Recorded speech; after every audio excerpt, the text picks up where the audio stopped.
Hello, what's up? This is Boy Duhal. So naaday taron diri sa Easy School. Kay nag-meeting mi diri mga kaduhal, mga classmate, mga batchmate. Kay nagplano nga mag-reunion ini ka December. So nakanindot pagidiya mga kaduhal. Kay inig December 7 ang among reunion ya kay birthday man nako.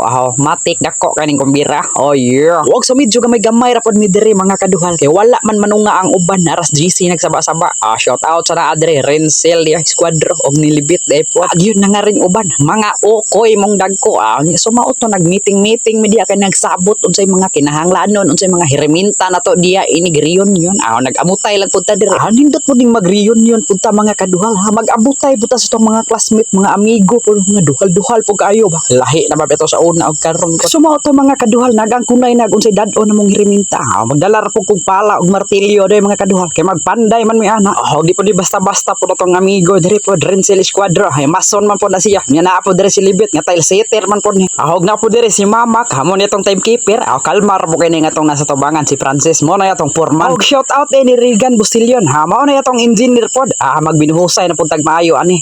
Kalmar po kay na diya. Ang duhal kay helper man ta ani. Wa man tay nakatunan ani. Tigpalalan ta ani. Tigukay lang ta sa simento. Dali ra gid mi makapabarong og balay ani. Kay daghan man gid mi classmate diri mga mason. Silang Ready Niega, si Bio Bayno, mga mason man sila. Ubay gid mi mga mason diri mga kaduhal. Ay ako ra day dili helper ako kana ay Renzel na diya sa akong matubangan mo na siya timekeeper.